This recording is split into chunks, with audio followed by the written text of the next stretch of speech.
स्थिति त्यागी। कहा जाता है कि फिल्में समाज का आईना होती हैं, लेकिन आजकल फिल्में बड़े विवाद का जरिया भी बनती जा रही हैं। आपको याद होगा कश्मीरी पंडितों के दर्द पर बनी फिल्म द कश्मीर फाइल्स को लेकर बड़ा विवाद हुआ और अब मराठी फिल्म भोंगा अजान को लेकर बवाल बढ़ा हुआ है। फिल्म 3 मई को रिलीज होगी। इसके राइट्स राज ठाकरे की एमएनएस ने खरीदे हैं और इसी से जुड़ा हुआ हमारा आज का पोल क्वेश्चन है कि क्या राज ठाकरे की भोंगा अजान भड़काने का काम करेगी? जी हाँ, राज ठाकरे की भोंगा अजान क्या भड़काने का काम करेगी? आपका जवाब हाँ या ना जो भी हो znews.com/वोट के माध्यम से आप अपनी राय हम तक पहुंचाइए। कई खास मेहमान हमारे साथ हैं, बड़ी बहस, लेकिन उससे पहले रिपोर्ट देखिए आप।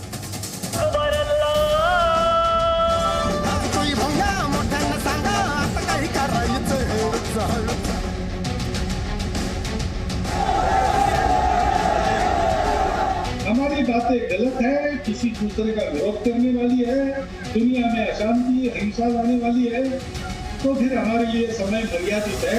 अब उसके दिन लग गए, आखिरी छटपटाहट हिंसा की तरफ। अच्छा सोचे, सब लोग मिलके बुरा भी सोच सकते हैं, तो गुंडागर्दी होती है, दंगे फसाद होते हैं, मारकाट होती है, गुस्सा होती है, अशांति फैलती है, वो नहीं होना चाहिए।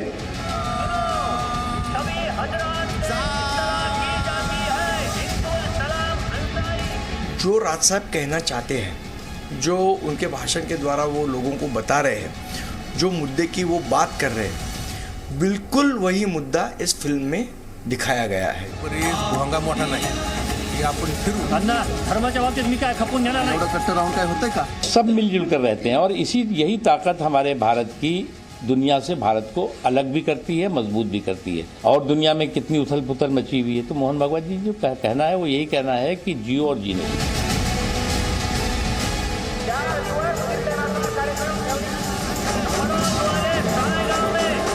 बीजेपी कोशिश कर रही है कि जो सेक्युलर फैब्रिक है उसको तार तार करने की, यही हिंदू मुस्लिम का खेल खेल रहे हैं।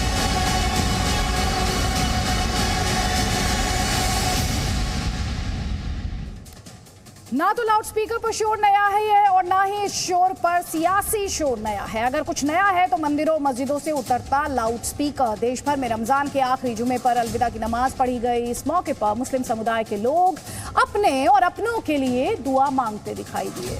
अलविदा की नमाज के दिन ही 2 तस्वीरें देखने को मिली। पहली जयपुर से, जहां खास तौर पर नमाज के लिए कई लाउड स्पीकर लगाए गए, और दूसरी तस्वीर आई उत्तर प्रदेश से, जहां मंदिर और मस्जिदों से लाउड स्पीकर उतारे जा रहे हैं ताकि इबादत और प्रार्थना एक दूसरे के लिए तकलीफ ना बने। ये 2 तस्वीरें लाउड स्पीकर पर दरअसल 2 सोच बता रही हैं और राजनीति भी इन्हीं 2 सोच के बीच शोर मचा रही है। महाराष्ट्र में राजनीति बढ़ी हुई है, आप जानते ही हैं। 3 मई को अजान के शोर से होने वाली दिक्कत दिखाने के लिए फिल्म रिलीज होगी भोंगा अजान। राज ठाकरे और उनकी पार्टी फिल्म को रिलीज करा रहे हैं और ताल ठोक के हम ये सवाल पूछ रहे हैं कि भोंगा अजान क्या अब फिल्म से होगा घमासान? जी हाँ, राज ठाकरे 3 अप्रैल को उन्होंने लाउड स्पीकर पर विवाद शुरू किया था। फिल्म चलेगी राजनीति भी और राजनीति भी।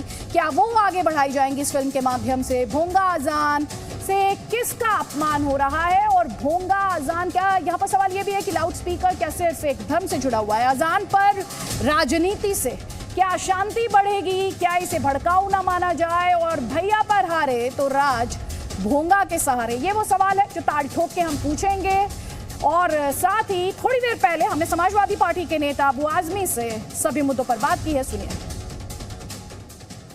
राज ठाकरे कह रहे हैं 3 मई का अल्टीमेटम है उनका। महाराष्ट्र सरकार की बात कर रहे हैं तो उन्होंने बहुत ज्यादा लाउड स्पीकर पर कोई कदम उठाया हो, बड़े निर्देश जारी किए हों, ऐसा नहीं लगता? ये पूरा विवाद बढ़ता जा रहा है, आपकी क्या टेक है? नहीं, ये जो नाम ले रही हैं अपना, मुझे तो उनका नाम लेना भी अच्छा नहीं लगता है। ये आदमी सिवाय नफरत की राजनीति की कभी इन्होंने आज की मोहब्बत की राजनीति नहीं किया। ये अपना जगह ढूंढ रहे हैं। ये किसी तरह से राजनीति में स्पेस ढूंढ रहे हैं। इनकी कोई हैसियत नहीं है, लेकिन इनकी इस बात को लेकर के मीडिया ने और देश ने जिस तरह उठाया ना, तो ये सुर्खी में आ गए और इनका दिमाग हो गया, खराब हो गया इनका दिमाग। इनको कोई एक एमएलए चुन के नहीं आ रहा है, इनका कोई नगर सेवक चुन के नहीं आ रहा है। अब ये नफरत की राजनीति, और ये मुझे अफसोस है इस देश में कि जो ज़रूरत है लोगों की, आज देश की इकोनॉमिक हालत ख़राब होती जा रही है, हम डेवलपिंग कंट्री के लिस्ट से नीचे आ गए हैं, और ये लोग जो हैं सिर्फ और सिर्फ एक मुसलमानों को मुद्दा बना करके, जिनकी तादाद इस देश में मुश्किल से 15% है, इन्हीं को गाली दे करके, इन्हीं के मजहब पे बार बार जो है हथौड़ा चला करके, नफरत की राजनीति करके ये इस देश से 85% लोगों का वोट लेना चाहते हैं। मैं समझता हूँ कि जनता इतनी मूर्ख नहीं होना चाहिए। जनता को समझना चाहिए कि आज हालात क्या देश में है। मैं अभी दूसरे कंट्री से लौट कर आया हूँ, वहाँ हिंदू मुस्लिम साथ में रहते हैं, मुस्लिम कंट्री है, लेकिन आज तक किसी मुसलमान ने किसी हिंदू से ये नहीं कहा भाई कि तुमको यहाँ अल्लाह अकबर कहना है, या तुमको अपने साथ बैठ के खाना खिलाते हैं, भाई की तरह रहते हैं। और ये लोग इतनी थर्ड क्लास राजनीति करते हैं। मैं समझता हूं महाराष्ट्र सरकार को दोनों हाथ में हथकड़ी डाल के इनको जेल में भेज देना चाहिए और इनकी जबान को बंद कर देना चाहिए। कानून ये कहता है, जब लाउड स्पीकर चलाने का मस्जिद का परमिशन है तो फिर आपको क्या दिक्कत है? और आप सिर्फ मस्जिद के बारे में बात कर रहे हैं। देश में अगर आपको लगता है कि इसकी वजह से कहीं वॉइस पोल्यूशन, आवाज पोल्यूशन की वजह कुछ हो रहा है या इससे कुछ दिक्कत हो रही है, तो बहुत जगह चलता है लाउड स्पीकर। आप सिर्फ मस्जिदों की बात क्यों कर रहे हैं? तो इसका मतलब ये सिर्फ मुसलमानों को निशाना बना के अपनी राजनीति में जगह बनाना चाहते हैं। वो आजमी जी, राज ठाकरे कह रहे हैं ये धार्मिक मुद्दा नहीं है उनके लिए, ये उनके लिए एक सामाजिक मुद्दा है। वो कह रहे हैं इसमें वो धर्म की राजनीति नहीं कर रहे। सबको वोट चाहिए। जो लोग अपने आप को सेकुलर कहलाते हैं उनको भी डर लग रहा है कि कहीं हमने मस्जिद के लाउड स्पीकर के बारे में कुछ हमने आवाज नहीं उठाई और हम चुपचाप बैठे रहे तो कहीं 85% वोट हमसे निकल नहीं जाए। ये इंसाफ नहीं है। इंसाफ ये है एक तरफ 1 करोड़ लोग हों और एक तरफ एक इंसान हो। अगर वो इंसान सही है तो उसके फेवर में फैसला होना चाहिए। ये डॉक्टर अंबेडकर साहब का कानून है।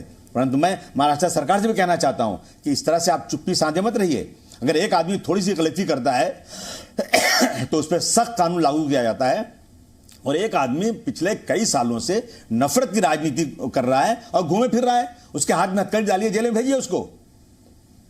आप बार बार नफरत की राजनीति की बात करें, इस पर मैं आपसे सवाल पूछूंगी, लेकिन ध्वनि प्रदूषण पर आपकी राय क्या है?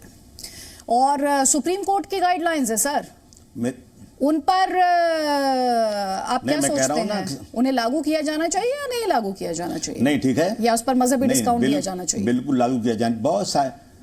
बहुत सारी चीजें ऐसी हैं जो लागू करना चाहिए, मतलब लागू नहीं हो रही हैं, जरूर लागू किया जाए। बिल्कुल लागू, क्यों नहीं लागू करना चाहिए? लागू किया जाए उसको। एक बार बैठ के इस पर बात हो, असेंबली में बहस हो।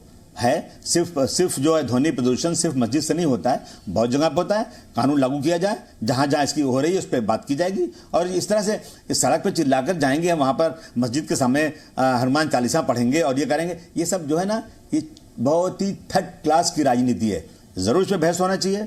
मुसलमानों के लीडरों को बुलाया जाए, उलमाओं को बुलाया जाए, और जो है और दूसरे मजहब के लोगों को बुलाया जाए और सर जोड़ के बात हो उसके ऊपर। जो नियम बनेगा उसका लागू किया जाए, उसमें कोई हद नहीं, बिल्कुल होना चाहिए। नांदेड़ का ही एग्जाम्पल है सर। 5 साल पहले हर धर्म ने यह तय कर लिया कि लाउडस्पीकर नहीं वहां पर लगाया जाएगा।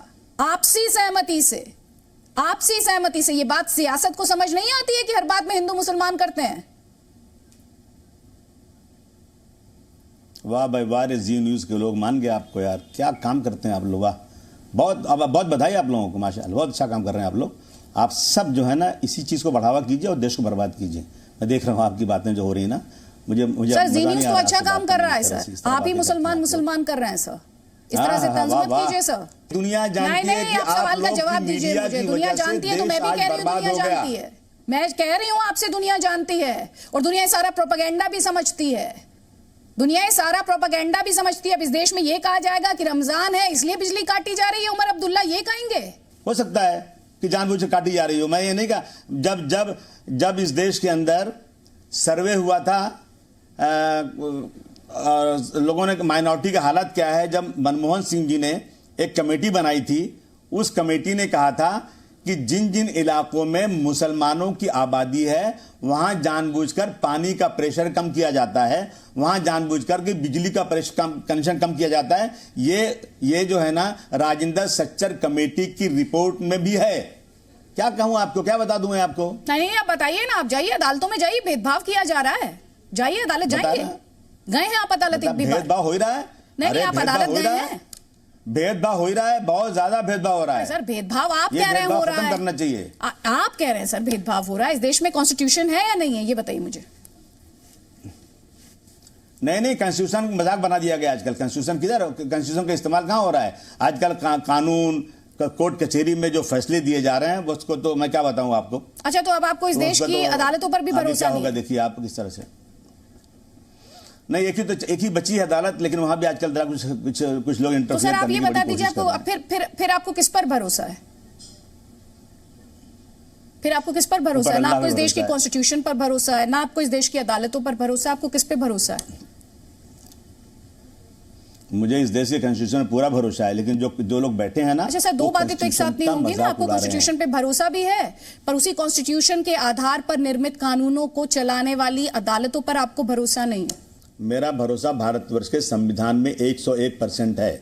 हाँ, तो संविधान को अपहोल्ड करने का काम किसका है सर? 101% है। हाँ, तो इस संविधान को अपहोल्ड करने का काम किसका है? वो किताब खुद ही अपहोल्ड हो जाती है या कुछ इंस्टीट्यूशन है जो उसे अपहोल्ड करता है? सरकारों का है, जो सरकारें बैठी हुई हैं। हाँ। मैं पूछूं कि आज तक संविधान के मुताबिक उसके अलावा अगर राज ठाकरे रोजाना इस तरह की बदतमीजी कर रहे हैं तो उनको जेल में रहना चाहिए था। नहीं सर, सरकारें अगर अपना काम ना करें तो फिर कहां जाना चाहिए? आप तो सरकारों पर भी आरोप लगा रहे हैं ना। अरे आप नहीं, टॉक ऑफ द टाउन बन चुका है कि मीडिया बिक चुका है। आप बहुत ही ज्यादा कंफ्यूजन में हैं। संविधान को लेकर आपको भरोसा है, सरकार पर आपको भरोसा नहीं, अदालत को लेकर भी आपको भरोसा नहीं, तो फिर सर भरोसा कहां है आपका? आपका भरोसा है कहां? आप यहां पर बैठकर आरोप लगाएंगे। गए हैं आप अदालत में, आप गए अदालत में, भरोसा है आपने ये आपसे, आपको क्या पछतावा हो रहा है क्या? आपको भी क्या उमर अब्दुल्ला की तरह पछतावा हो रहा है क्या 1947 में अपने डिसीजन को लेकर?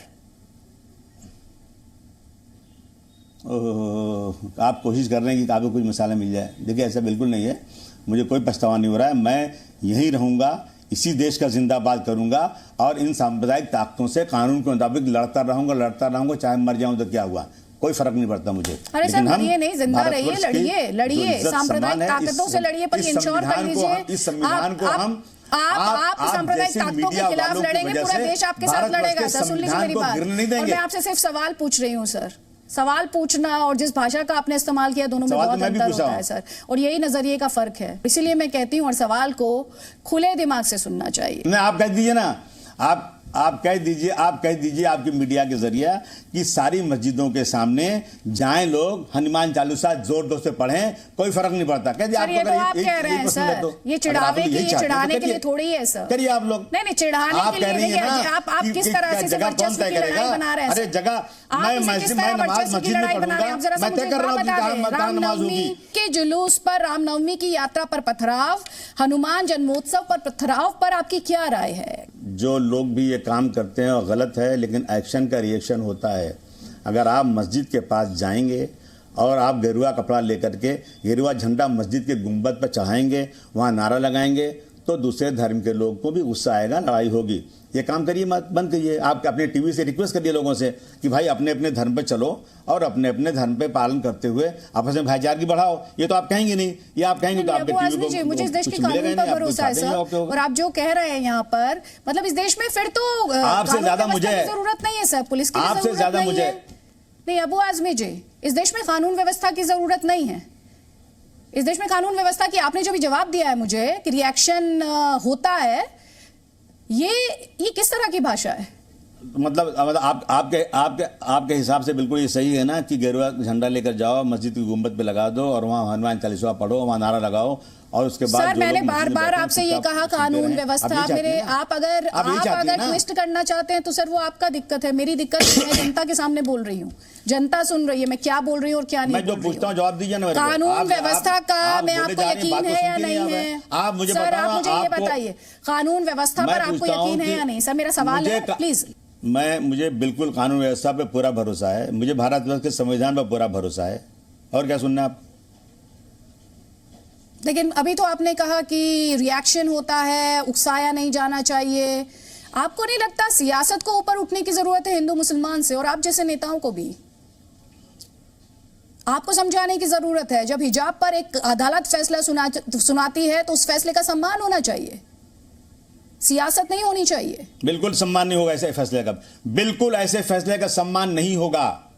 क्यों नहीं होगा? इसलिए नहीं होगा कि कुरान शरीफ में, हमारा कुरान शरीफ में लिखा हुआ है कि ए रसूल अपनी औरतों से कह दो जब घरों से बाहर निकलें तो अपने सरों पर चादर ओढ़ लें, यानी पर्दा कर लें। और अगर ये कोर्ट कहे कि कहीं भी ये रिलीजन का, मजहब का हिस्सा नहीं है, तो मैं कैसे मान जाऊंगा? मैं भाई एसेंशियल रिलीजियस प्रैक्टिस नहीं है। कोर्ट ने साफ तौर पर कहा, आपके रिलीजन के जो एक्सपर्ट्स थे, जो धर्मगुरु थे, उन्होंने जाकर कोर्ट में ये बात कही। मामला सुप्रीम कोर्ट में है, तब तक इंतजार नहीं किया जा सकता क्या?